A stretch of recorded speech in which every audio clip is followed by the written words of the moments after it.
Let's now talk about certification review number 10. The first problem was some of the problems that students either had trouble with or else just simply flat avoided.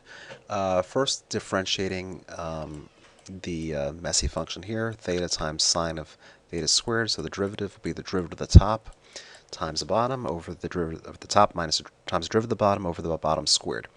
Derivative of the top, we use product rule. Derivative of the first is theta, so we have 1 sine squared of theta squared. That's the derivative of the first times the second, plus the first times the derivative of the second. Here the outside function is squaring, so 2 times the sine of theta squared times the inside function is now sine, so cosine of theta squared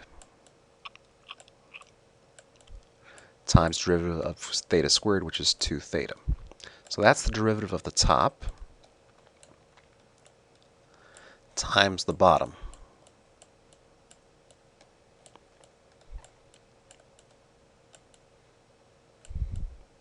Minus the top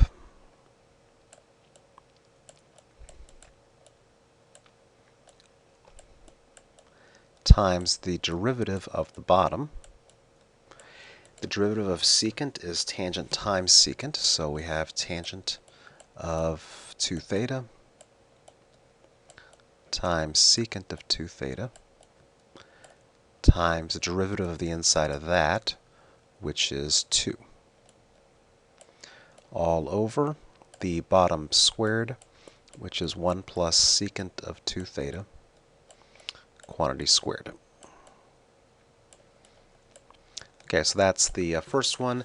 Then we simplify as best we can. The simplification here probably consists of putting 2 theta and 2 theta here together to make 4 theta squared, and otherwise that's probably about as good as it gets. Okay, problem number 5. If possible, sketch the graph of function so that f prime of 2 is equal to 0, but f is discontinuous at x equals 2. That is impossible. If the derivative exists, then the function must be continuous. So derivative implies continuous.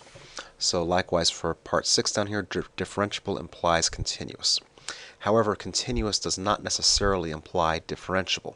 So the canonical example for that would be the absolute value function. That is a continuous function. I was able to draw that without lifting the my cursor. However, it is certainly not differentiable at the corner there. So for part 6, we have that part A is false, but B is true.